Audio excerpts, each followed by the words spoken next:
जय हिंद बच्चों। तो आज हम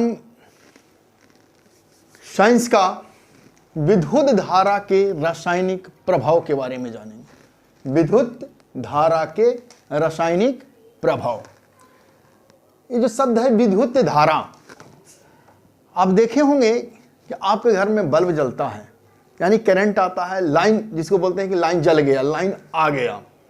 मोटा मोटी हम लोग यही बोलते हैं कि लाइन आ गया। तो ये लाइन किसी न किसी मेथड से आता है, यानी किसी न किसी तार से आता है और गुजरता है, तार से होते हुए गुजरता है। एक ट्रांसफार्मर होता है, वहां से लाइन आता है और तार से गुजरता है। वो जो गुजरने वाला जो है, जो गुजर रहा है, उससे जो हमारे घर तक आ रही है, उसको हम धारा बोलते हैं।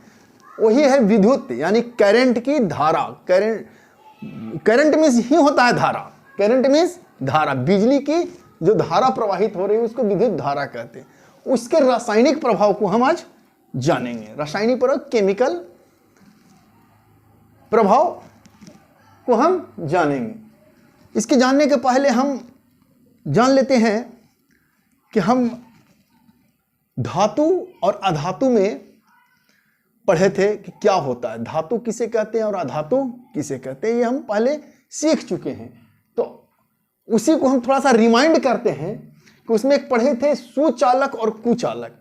क्योंकि विद्युत धारा का जब रासायनिक प्रभाव हम पढ़ेंगे, इसमें कुचालक और सुचालक को जानना अति आवश्यक है। तो आज हम सुचालक और कुचालक को रिमाइंड करते हुए आगे बढ़ते हैं। तो सुचालक जो है, ये सुचालक ये क्या है? तो ऐसे पदार्थ जो अपने से विद्युत धारा का प्रवाह होने दे, यानी गुजरने दे। कहता आओ आओ चलो हमारे अंदर से निकल जाओ, विद्युत धारा यानी करंट पार हो जाए, आर पार करंट की प्रवाह सुचारू रूप से हो, उसको हम कहते हैं सुचालक, यानी करंट आर पार हो जाए। हम ये धातु और अधातु में पढ़े थे, तो ये मोटा मोटी धातु में ही हो रहा था ना।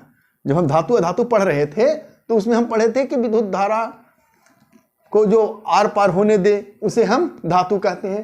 तो जो आर पार होने दे उसको हम सुचालक ही बोलते हैं। यानी कि सरलता से जब विद्युत धारा किसी वस्तु से, किसी पदार्थ से आर पार हो जाए, उसे हम विद्युत का सुचालक कहते हैं। इसमें लोहा, तांबा आदि आया था। और कुचालक ऐसे पदार्थ जिससे विद्युत धारा प्रवाहित ना हो, विद्युत धारा आर पार न हो, उसे हम कुचालक कहते हैं। तो ये जानना जरूरी है। जिसमें प्लास्टिक, रबर, लकड़ी, जो मार्कर है प्लास्टिक का है, तो ये प्लास्टिक वगैरह भी क्या था? विद्युत का कुचालक था। तो सुचालक और कुचालक जब हम जान गए, तो अब हम देखते हैं विद्युत धारा के रासायनिक प्रभाव। लेकिन उससे पहले भी एक चीज जान लेते हैं। एक शब्द आ रहा है संपरीक्षित। संपरीक्षित आप लोग देखे होंगे। तो लगा ना सर हम तो नहीं देखे हैं। हो सकता है कि आप बोले कि ना हम ना देखे हैं संपरीक्षित नाम से।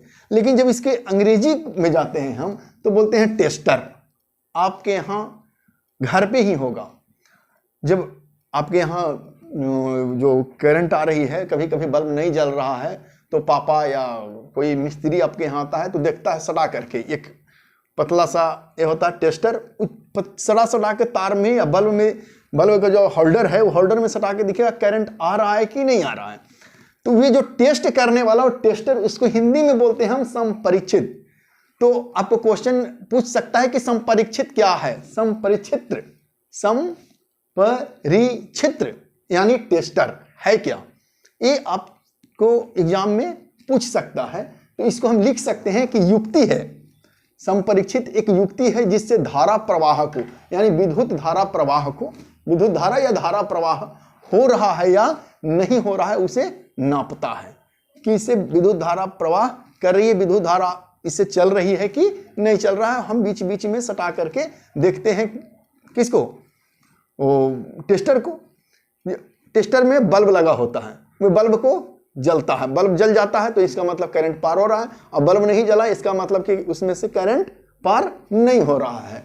उसे हम नापते हैं सटा करके तार को। जहां तार है उस, जहां ऐसे तो प्लास्टिक का तार होता है, हमारे ऊपर से कवरिंग किया हुआ प्लास्टिक, जो बीच में से या तो तांबे का हो, एल्युमिनियम का तार होता है, उसके जहाँ तहाँ कटा हुआ रहता है, जिसे सटा करके चेक करते हैं हम लोग। नॉर्मली हम लोग घर में इस तरह का टेस्ट करते रहते हैं। तो कहिएगा सर इसमें विद्युत धारा के रासायनिक प्रभाव में संपरीक्षित्र का क्या कार्य? तो सबसे बड़ा कार्य है, उसी से तो हम टेस्ट करेंगे कि इससे धारा प्रवाह हो रहा है कि नहीं हो रहा है। तो ये जान लेना भी बहुत जरूरी है। और एग्जाम के दृष्टिकोण से भी युक्ति हम लिख सकते हैं कि टेस्टर या संपरीक्षित्र वह युक्ति है जिससे धारा प्रवाह हो रही है या नहीं हो रही है, हम नापते हैं। तो सर कौन कौन से पदार्थ से धारा प्रवाहित हो सकती है? तो हम सबसे पहले देखते हैं कि धारा प्रवाहित होती कैसे है। 7th क्लास में हम ये पढ़े थे कि विद्युत धारा हमेशा बंद परिपथ में ही प्रवाहित होती है। बंद परिपथ में मानी जब देखते हैं स्विच रहता है, स्विच को ऑफ करते हैं यानी कि उसका परिपथ, उसके रास्ता टूट जाता है, तो बल्ब जलना बंद हो जाता है। और जैसे ही ऑन करते हैं, स्विच को ऑन करते हैं तो जल उठता है, यानी कि उसका जो रास्ता है, परिपथ है, वह पूरा हुआ, यानी कि एक चक्र से पूरा हो जाता है, कहीं कटा हुआ नहीं है, तो बल्ब जल उठता है। स्विच का ऑन ऑफ वाला मेथड जो होता है बस परिपथ को तोड़ने और परिपथ को जोड़ने का कार्य करता है स्विच, जो बिजली में हमारे यहाँ बोर्ड वगैरह में लगा हुआ रहता है बल्ब को जलाने के लिए और बल्ब को बुझाने के लिए। तो वही है परिपथ। तो हम 7th क्लास में इसके बारे में पढ़ चुके हैं कि विद्युत धारा हमेशा बंद परिपथ में ही प्रवाहित होती है। तो कैसे बंद परिपथ सर, इसको हमको समझना है। यानी कि अगर यहाँ देखते हैं हम, थोड़ा ये प्रैक्टिकल है, थोड़ा यहाँ देख लेते हैं हम कि मान लो कि एक बल्ब है, एक तार इधर से और एक तार इधर से जोड़ करके बैटरी में जब हम लगाते हैं, मान लीजिए ये बैटरी है, बैटरी में हम जो लगाते हैं, जोड़ते हैं किसी सेल में, तो ये बल्ब जल उठता है, ये बल्ब जल उठता। तो इसमें देखें, यहाँ से परिपथ शुरू हुआ, रास्ता शुरू हुआ बिजली तक, यहाँ भी बल्ब तक, और बल्ब भी, और यहाँ से जो शुरू हुआ यहाँ तक, यानी एक बंद हो गया, कहीं से खुला हुआ। अगर यहाँ काट दें तो बल्ब जलना बंद हो जाएगा, इसके लिए इसको बंद होना आवश्यक है। तो इस तरह हम देखते हैं कि विद्युत धारा हमेशा बंद परिपथों में ही काम करती है, यानी प्रवाहित होती है। तो क्या द्रव्य में भी विद्युत धारा का चालन होता है? पहले हम देखते हैं कि होता किस किस चीज में। तो हमारे यहाँ जो तार आता है तो ठोस होते हैं। हम अभी तक जो पढ़े थे धातु अधातु, तो उसमें देखे थे कि ठोस में विद्युत धारा प्रवाहित हो रही थी।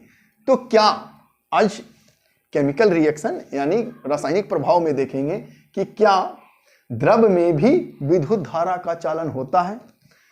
तो हम एक प्रयोग करते हैं, ये आपके बुक में दिया हुआ है, ये एक प्रयोग करते हैं और इसको विद्युत धारा का द्रव में चालन देखते हैं। एक बीकर है, यानी कह सकते हैं इसे हम घर पर अगर करना चाहे तो इसमें हम ले सकते हैं एक शीशा का बॉल यानी कि कटोरा, शीशा का चौड़ा सा कटोरा ले सकते हैं, या इसे बड़ा सा शीशा का क्या उसे बोल सकते हैं, शीशा का बुआम हम लोग बोलते हैं ऐसे नॉर्मली, या शीशा का कुछ भी ले सकते हैं एक जिससे आर पार दिखाई दे, जिसमें द्रव्य भरा जा सके। या बीकर होता है, इस प्रकार का बीकर लेते हैं और इसमें 2 छड़ डालते हैं। ये जो छड़ होगा वे किसी न किसी धातु का छड़ होगा। ये धातु, ये छड़ इस बॉल से, यानी ये बॉल मतलब कटोरा से या बीकर से कहीं सटना, इसके दीवार पर सटना नहीं चाहिए। ये डाल देते हैं और इससे 2 तार निकालते हैं, एक और एक बैटरी। ये क्या है? एक सेल है। एक सेल का प्लस और माइनस होता है, टर्मिनल, 2 टर्मिनल होते हैं। दोनों टर्मिनल में जोड़ते हैं। और एक बल्ब है, और बल्ब के जो 2 सिरे होते हैं उसमें दोनों सिरों को जोड़ते हैं। लेकिन यहाँ पर जो रड हम लगाए हैं उस रड को सटना नहीं चाहिए, थोड़ा सा फैला में ही रखेंगे, फैला हुआ ही रखेंगे कि सट ना जाए। और इसमें हम विभिन्न प्रकार के द्रव्य डाल करके परीक्षण कर सकते हैं कि क्या वे द्रव्य क्या वे तरल पदार्थ जो द्रव्य हम डाले हैं वे विद्युत को आर पार कर सकती है या नहीं। इसमें हम सिरका लेते हैं, बाजार में मिलता है, नहीं भी मिल सकता है, नींबू पानी ले सकते हैं। नींबू पानी इसमें डालेंगे और इस टर्मिनल से इसको जोड़ेंगे। अगर नींबू पानी विद्युत का चालक होगा तो ये बल्ब जल उठेगा। यानी इसमें जब हम नींबू पानी डाल देते हैं तो यहाँ देखिए जो गैप था वो गैप खत्म हो गया, यानी कि द्रव इसमें भी यही द्रव और यही द्रव इसमें भी दो टर्मिनल में सट गया, यानी इसका परिपथ यहाँ बंद होता है। अगर बल्ब जल जाए तो इसे हम चालक कहेंगे, सुचालक कहेंगे। द्रव्य भी चालक होता है। नींबू पानी का, सब द्रव नहीं, नींबू पानी का चालक होता है कह सकते हैं हम। टेस्ट अपने से जांच करने के बाद, अपने से परीक्षण करने के बाद द्रव्य में चालन का परीक्षण हम इसी प्रकार से, इसके बाद हम दही डाल सकते हैं, दूध डाल सकते हैं या तेल डाल करके इसमें परीक्षण हम कर सकते हैं इस परिपथ को बंद करके। यानी कि इसमें जैसे ही डालेंगे ये रड और ये रड का परिपथ वे जो जल रहेगा या सिरका रहेगा, नींबू पानी रहेगा या दूध रहेगा या तेल रहेगा, इस परिपथ को बंद करेगा और ये बल्ब जल उठेगा। अगर जल उठता है तो ये चालक है, अगर नहीं जलता है तो ये चालक नहीं है। लेकिन होता कभी कभी क्या है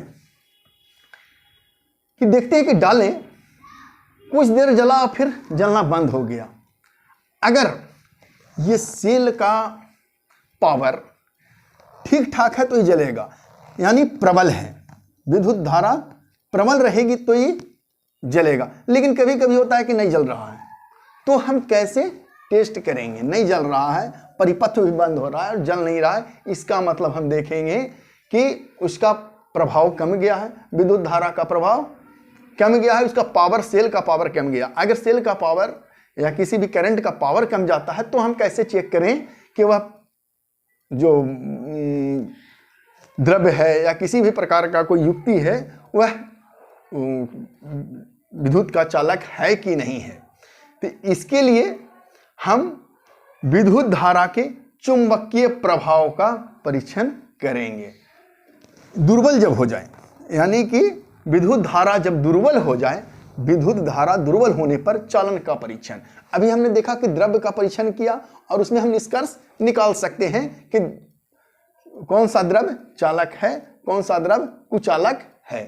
लेकिन जब विद्युत धारा दुर्बल हो जाए, यानी कमजोर हो जाए, जिसको कहें डिम वोल्टेज हो जाए, उसमें बोल सकते हैं वोल्टेज डिम हो जाए, एक बोलते हैं नहीं आ रहा है करंट, वोल्टेज डिम है, बल्ब नहीं जल पा रहा है, तब हम कैसे परीक्षण करेंगे कि जो हम द्रव्य ले रहे हैं वह विद्युत का चालक है या नहीं चालक है। तो यहाँ तो ये हो सकता है। तो विद्युत धारा दुर्बल होने पर उसका चालन कैसे होगा? तो विद्युत धारा के चुंबकीय प्रभाव, विद्युत धारा का चुंबकीय प्रभाव को हम देखते हैं कि विद्युत धारा का चुंबकीय प्रभाव क्या होता है। तो समझते हैं कि चुंबकीय प्रभाव क्या है सर? चुंबकीय प्रभाव तो हम ये शायद 7 क्लास में पढ़ चुके हैं कि जब भी किसी तार, कोई भी तार है, वायर पर विद्युत धारा बहेगी तो वह तार चुंबक की तरह व्यवहार करने लगता है।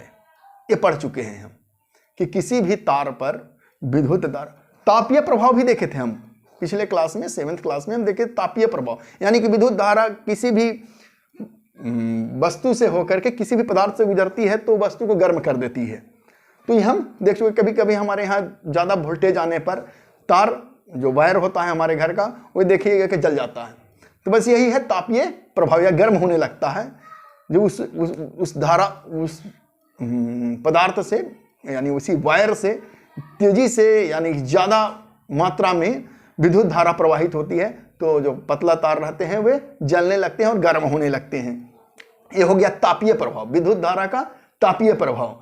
अब विद्युत धारा का चुंबकीय प्रभाव भी हम पढ़े थे और 7th क्लास में, और ये देखे थे कि जब भी किसी विद्युत धारा को वायर से प्रवाहित करते हैं तो वह वायर चुंबक की तरह व्यवहार करने लगते हैं। तो हम विद्युत धारा के चुंबकीय प्रभाव द्वारा दुर्बल चालन का परीक्षण कर सकते हैं। विद्युत धारा दुर्बल होने पर विद्युत धारा का चुंबकीय प्रभाव द्वारा परीक्षण कर सकते हैं। एग्जाम में एक पूछता है कि विद्युत धारा दुर्बल होने पर चालन का परीक्षण आप किस विधि द्वारा करते हैं या करेंगे। विद्युत धारा दुर्बल होने पर चालन का परीक्षण आप किस विधि द्वारा करेंगे। तो हम इसमें बता सकते हैं कि विद्युत धारा दुर्बल होने पर हम चुंबकीय प्रभाव विधि से इसका परीक्षण करेंगे। तो अब देखते हैं कि चुंबकीय प्रभाव क्या होता है। तो यहां एक माचिस का खोली है, उसमें चुंबकीय सुई एक लगाए। चुंबकीय सुई बाजार में मिल जाता है, चुंबकीय सुई लगाए और इस पर जो वायर होता है यानी तार होता है उसको हम लपेट दिए और यहाँ पर बैटरी लगा दिए। बैटरी लगा जिसका 2 टर्मिनल होता है, आप जानते हैं। और उसी तार को एक बॉल में, एक कटोरे में 2 रड जिस प्रकार था, यानी कि दोनों सिरा, एक इधर से जो सिरा आया इसको और एक इधर से जो आया उसे डाल देते हैं और इसी टर्मिनल से हम इसको जोड़ते हैं। यहाँ भी बॉल में टच नहीं होना चाहिए, यानी कटोरा में टच नहीं होना चाहिए। 2 सिरे हैं, सिरा ए और बी, और इसमें हम जब कोई भी द्रव्य डालेंगे अगर वह चालक होगा तो ये सुई, हम पहले बता चुके हैं, आप जानते भी होंगे कि जो चुंबकीय सुई होता है नॉर्थ साउथ दिशा का को इंगित करता है कि नॉर्थ किधर है, साउथ किधर है। जैसे ही हम इसमें वो डालेंगे चालन वाले वस्तु यानी पदार्थ, यानी कि इसमें हम डाल दिए, हो सकता है नींबू पानी, सिरका, जो भी डालें, अगर वह विद्युत धारा का चालक करता होगा तो इसका जो चुंबकीय सुई है वो हिलने लगेगा। इस पर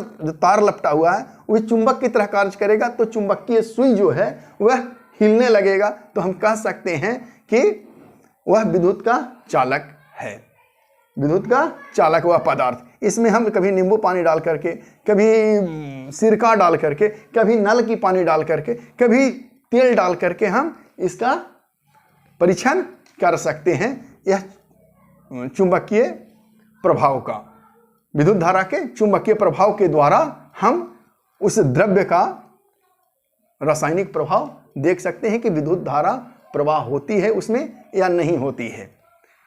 तो इतने पढ़ने के बाद एक निष्कर्ष निकलता है। हम देखते हैं तो बहुत से ऐसे पदार्थ हैं जिसमें जो द्रव्य हैं, बहुत से ऐसे द्रव्य हैं जिसमें चुंबकीय जो सुई है वो हिलेगा, यानी कि उसमें धारा प्रवाहित होगी वह पदार्थ में, यानी वह द्रव्य में, जो इंगित करता है कि वह चुंबक इसमें जो हम डाले हैं इंगित कर रहा है कि यह विद्युत धारा प्रवाहित होने दे रहा है अपने से। और कोई ऐसे द्रव्य भी हैं जो विद्युत धारा को प्रवाहित नहीं होने देंगे। विद्युत धारा के हो सकता है कि हमारे नल का पानी होने दे, तेल नहीं होने देगा, तेल नहीं होने दे, वनस्पति जो तेल है वह नहीं होने दे। तो हम यह निष्कर्ष पर पहुंच जाते हैं कि द्रव्य विद्युत का चालक या कुचालक हो सकता है। द्रव्य जो है विद्युत का चालक या कुचालक हो सकता है। अभी हम